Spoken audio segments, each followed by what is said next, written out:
এবার ভয়াবহ লোমহর্ষক অভিযোগ পাওয়া গেল হত্যা মামলার পলাতক আসামি শেখ হাসিনার বিরুদ্ধে। তিনি নিজে জেলখানায় ঢুকে মেজর বজলুল হুদাকে জবাই করে হত্যা করেছেন। প্রমাণ সহ থাকছে বিস্তারিত ভিডিওতে। আমার ভাইকে খুনি, সিরিয়াল খুনি শেখ হাসিনা জেলখানায় ঢুকে নিজ হাতে জবাই করে হত্যা করেছে।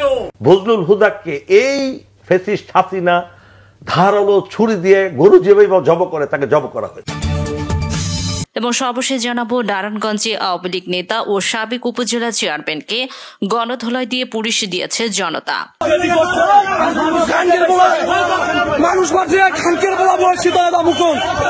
এতক্ষণ শুনছিলেন সংবাদ শিরোনাম, এখন থাকছে বিস্তারিত। 28 জানুয়ারি 2010 ঢাকা কেন্দ্রীয় কারাগার। রাত 9:30 থেকে 11টা পর্যন্ত ঢাকা কেন্দ্রীয় কারাগারের আশপাশ ও কারাগারের অভ্যন্তরের সব বিদ্যুৎ একযোগে বন্ধ হয়ে যায় বললে ভুল হবে, বন্ধ করে দেওয়া হয়। 1.5 ঘন্টা ঢাকা কারাগারের মতো স্পর্শকাতর জায়গায় কেন বিদ্যুৎ বন্ধ করে রাখা হয়েছিল সেটা একটু পরে পড়ি। আগে বিদ্যুৎ আবার ফিরে আসার পর কারাগারের অবস্থা কেমন ছিল সেটা বর্ণনা করা যাক। ঢাকা কেন্দ্রীয় কারাগারে ওই দিন কয়েদিদের সবার ভেতরে কিছুটা অস্থিরতা কাজ করছিল, কারণ তারা জানতো জেলখানায় সেদিন 5 জনের ফাঁসি কার্যকর হতে যাচ্ছে। আর যে 5 জনের ফাঁসি কার্যকর হতে যাচ্ছে তারা সকলেই ছিল অত্যন্ত বিনয়ী ও কারাগারের সকলের প্রিয় মানুষ। রাত 12:01 colonel Syed Farooq Rahman, major Bazlul Huda, lieutenant colonel AKM Mohiuddin Ahmed, lieutenant colonel Mohiuddin Ahmed artillery ও লেফটেন্যান্ট কর্নেল সুলতান শাহরিয়ার রশিদ খানকে ফাঁসিতে ঝুলিয়ে হত্যা করা হয়। 4 জনকে ফাঁসি দেওয়া হলেও লাশের সংখ্যা ছিল মোট 5টি। ফাঁসি কার্যকরের পরের দিন যথারীতি 5টি লাশ পাঠানো হয় যার যার গ্রামের বাড়িতে, কিন্তু একটি লাশের ক্ষেত্রে বিশেষ নিরাপত্তা ব্যবস্থা রাখা হয়েছিল, আর সেটাই হলো চুয়াডাঙ্গার সূর্য সন্তান মেজর বজলুল হুদার। মূলত মেজর বজলুল হুদার মরদেহ যেন কেউ দেখতে না পারে সেটা নিশ্চিত করা।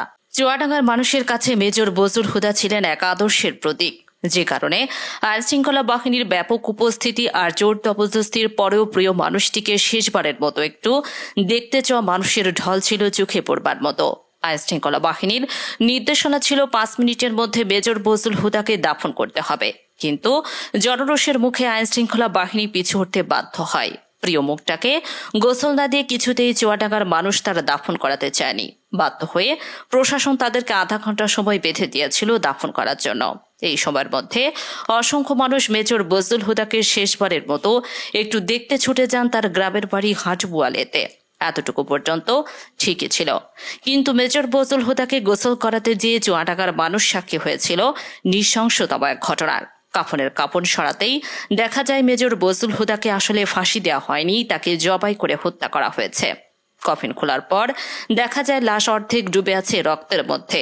আবার গোসল করানোর জন্য লাশ নামানোর পর দেখা যায় মেজর হুদার গলা কাটা বা জাল বোনার মোটা সুতা দিয়ে সেলাই করা। ফাঁসিতে ঝুলিয়ে মৃত ব্যক্তির গলায় সেলাইয়ের কোনো প্রয়োজন হয় না। মেজর বজলুল হুদার হাত, পা ও ঘাড়ের রগও কাটা ছিল না।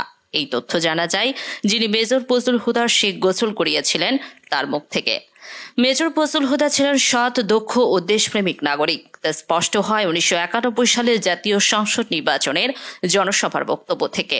আমাদের জীবনের বিনিময়ে হলেও, আমাদের রক্তের বিনিময়ে হলেও আমরা সেই হারিয়ে যাওয়া স্বপ্নকে ফিরিয়ে নিয়ে আসব। আমরা মানুষের জীবনে আসার আলো জ্বেলে দিব। আমরা এদেশের মানুষকে হাসতে শিখাবো, আমরা এদেশের মানুষকে বাঁচতে শিখাবো, আমরা দেশের মানুষকে মাথা উঁচু করে দাঁড়াতে শিখাবো। আমরা এই দেশে সাদ্দাম হুসেনের মতো বলিষ্ঠ একটি নেতৃত্ব প্রতিষ্ঠিত করব। ভাইরা আমার, আমাদের রাজনীতি অত্যন্ত স্পষ্ট। আমরা এই দেশকে বিদেশের গোলাম হতে দেব না। আমাদের কর্মসূচি অত্যন্ত স্পষ্ট। এই দেশ থেকে আমরা বেকারত্ব, ক্ষুধা, দারিদ্র্যের অভিশাপ দূর করব। আমাদের আদর্শ অত্যন্ত স্পষ্ট। আমরা ইসলামকে সাংবিধানিকভাবে, রাষ্ট্রীয়ভাবে প্রতিষ্ঠিত করব। ভাইরা আমার, আমি মেজর হুদা, আমি সাধারণত কোনো প্রতিশ্রুতি দিই না। আমি যে প্রতিশ্রুতি দিই সেই প্রতিশ্রুতি আমি রক্ষা করি। আমার জীবনের বিনিময়ে হলেও সেই প্রতিশ্রুতি আমি রক্ষা করার চেষ্টা করি, ইনশাল্লাহ চেষ্টা করব। আমি এইখানে এই প্রকাশ্যে প্রতিশ্রুতি দিয়ে যাচ্ছি, বিশেষ করে প্রশাসনের কাছে আমি প্রতিশ্রুতি দিয়ে যাচ্ছি, আপনারা আমার পূর্ণ সহযোগিতা পাবেন। আমার পক্ষে যারা কাজ করছেন তারাও যদি অতি উৎসাহের আতিশয্যে কোন অন্যায় কাজের দিকে যায় আমি তাদের প্রতিহত করব। ঠিক একইভাবে অন্য প্রার্থীর পক্ষে কেউ যদি উদয়ের আতিশয্য দেখায় আপনারা তাদের মেহেরবানি করে নিয়ন্ত্রণ করবেন। এই দেশে সুষ্ঠু গণতান্ত্রিক গণপ্রতিনিধিত্বমূলক সরকার প্রতিষ্ঠা করার লক্ষ্যে একাধিকবার জীবনের ঝুঁকি নিয়েছি আমরা এবারও সেই প্রক্রিয়া অব্যাহত রাখার জন্য প্রশাসনের সাথে পূর্ণ সহযোগিতা করব, যাতে এই নির্বাচন অবাধ, সুষ্ঠু, শান্তিপূর্ণ ও নিরপেক্ষ হতে পারে। বাংলার বীর সন্তান মেজর বজলুল হুদাকে কে কারা কিভাবে জবাই করেছিল সেটা জানতে হলে আবারও 18 তারিখ রাত 9:30 থেকে 11টা পর্যন্ত 1.5 ঘন্টা সেই সময়টাতে ফিরে যেতে হবে, যে সময়টুকুতে ঢাকা কেন্দ্রীয় কারাগার ও তার আশেপাশের বিদ্যুৎ বন্ধ করে রাখা হয়েছিল।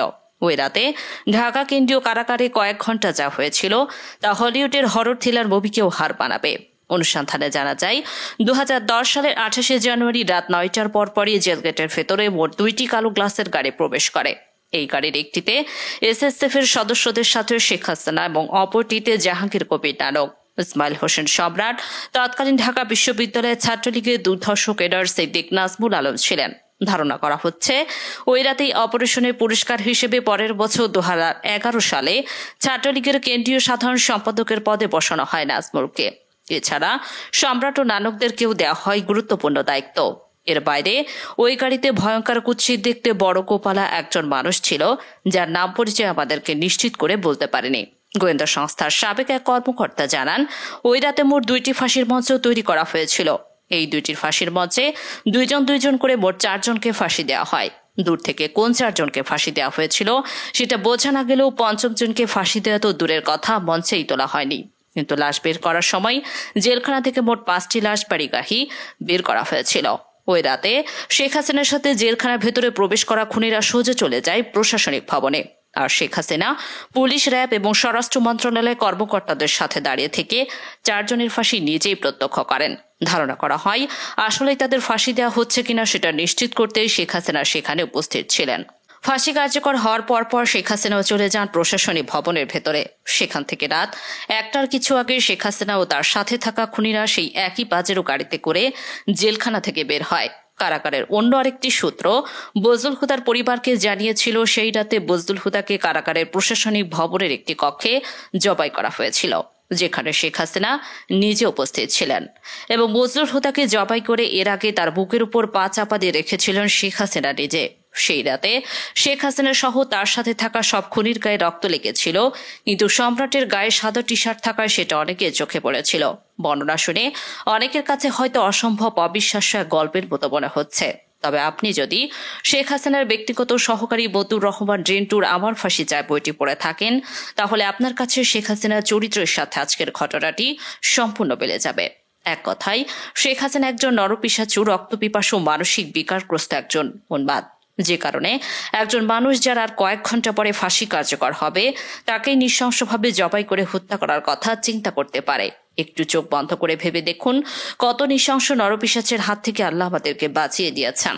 বাংলাদেশের মানুষ 2024 সালের শিক্ষার্থীদের হাত ধরে যেভাবে দুর্বিষহ এক দুঃশাসনের কবল থেকে বেঁচে উঠেছে, ঠিক একইভাবে 1975 সালে মেজর ডালিম, কর্নেল রশিদ, কর্নেল ফারুক আর মেজর বজলুল হুদার এক অত্যাচারী মাদকাসক্ত বাকশালীর হাত থেকে 7 কোটি বাঙালিকে স্বাধীনতা এনে দিয়েছিল। শেখ হাসিনার দুঃশাসন আমরা চোখে দেখেছি, কিন্তু শেখ মুজিবেরটা আমাদের থেকে আড়াল করে রাখা হয়েছে বলেই আমাদেরকে এখনো তাকে বিতর্কের ঊর্ধ্বে রাখার কথা শুনতে হয়। কিন্তু বাস্তবে শেখ মুজিব তার পরিবার আর দলের লোকজন ছাড়া অন্য সবাইকে তার কৃতদাসে পরিণত করেছিল। এই প্রজন্ম জানে না এই শেখ পরিবার কতটা ভয়ঙ্কর ছিল। আজ যারা শেখের নামে সিন্নি খায় তারা জানে না কত হাজার মানুষকে হত্যা করা হয়েছিল শেখের হুকুমে। আজ যারা শেখের জন্য মায়াকান্না করে তারা জানে না শেখের তৈরি রক্ষী বাহিনীর অত্যাচার সম্পর্কে। তারা কেউ জানে না শেখ মুজিব দাম্ভিকতা ও ক্ষমতার লোভে মানব থেকে দানবে পরিণত হয়েছিল। একদল চৌকো সেনা অফিসার তখন মানুষ শেখের হিংস্র থাপা থেকে রক্ষা করে তাকে হত্যার মাধ্যমে। শেখ মুজিবের সময় কতটা অরাজক পরিস্থিতি ছিল তা মেজর বজলুল হুদার উইকিপিডিয়ার কয়েকটি লাইন পড়লেই পরিষ্কার হয়ে যাবে। মেজর বজলুল হুদা মেজর ডালিম আর তার স্ত্রী একটি বিয়ের অনুষ্ঠানে গিয়েছিলেন। সেখানে শেখ কামাল তার বখাটে বন্ধুরা উপস্থিত ছিলেন। এদের মধ্যে সবচেয়ে শৃঙ্খলা ছিল গাজী গোলাম মোস্তফার ছেলে। গাজী গোলাম মোস্তফা ছিলেন শেখ মুজিবের সবচেয়ে আস্থাভাজন এবং ঢাকা মহানগর আওয়ামী লীগের সভাপতি। অত্যন্ত অসৎ প্রকৃতির এই লোকটিকে শেখ মুজিব রেস্কিউ সেন্টারের চেয়ারম্যান পদেও বসিয়েছিলেন, যিনি গরিব মানুষের চাল তেল কম্বল চুরি করে শেখ মুজিবের সাথে ভাগাভাগি করতেন।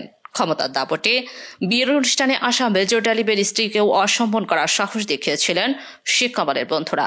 এ সময় মেজর ডালিম ও বজলুল হুদার সাথে শেখ কামাল বাহিনী ধস্তাধস্তির এক পর্যায়ে তারা মেজর ডালিম ও তার স্ত্রীকে তুলে নিয়ে যায়। তাদের খোঁজে একদল সেনাবাহিনী গোলাম মোস্তফার বাসায় অভিযান চালালে শেখ মুজিব তার পুত্র শেখ কামালের বাখাটে বাহিনীর কোনো বিচার না করে উল্টো মেজর ডালিম ও বজলুল হুদার সেনাবাহিনী থেকে কমিশন বাতিল করে দেন। এভাবেই পুরো দেশটাকে শেখ হাসিনার মতোই পারিবারিক সম্পত্তিতে পরিণত করেছিলেন শেখ মুজিবুর রহমান। 2024 সালের মতো 1975-এর 15ই আগস্ট বাংলাদেশের সেনাবাহিনীর পাশাপাশি ছাত্র, শিক্ষক, পুলিশ সহ সর্বস্তরের মানুষ আনন্দ উল্লাস করেছিল। শেখ হাসিনাকে যেভাবে কুকুরের মতো পালিয়ে যেতে হয়েছে, কেউ তার রক্ষাইকে আসেনি। ঠিক একইভাবে শেখ মুজিবের লাশ ধানমন্ডির 32 নম্বরে পড়েছিল, কেউ শেখ মুজিবকে একটু দেখতেও আসেনি। জানাজার লোকজন ডেকেও পাওয়া যায়নি। 570 সাবান দিয়ে রিলিফের কাপড়ে দাফন করা হয়েছিল বাকশাল মুজিবকে। অন্যদিকে মেজর বজলুল হুদাদের জানাজায় পুলিশ দিয়েও মানুষের বাঁধ ভাঙা জোয়ার আটকে রাখা যায়নি। মানুষের চাপে আধা ঘন্টার মধ্যে দুইবার জানাজার নামাজ পড়ানো হয়েছিল। মেজর ডালিম হুদাদের জন্ম আছে, মৃত্যু নেই। মরণের মধ্য দিয়ে তারা অমর হয়ে আজীবন বেঁচে থাকবে দেশের মানুষের হৃদয়ে। যতবার মুজিব হাসিনাদের মতো নরপশুরা দেশের মানুষকে শোষণ করতে চাইবে, ততবারই বজলুল হুদারা ফিরে আসবে আবু সাইদ কিংবা মুগ্ধ হয়ে।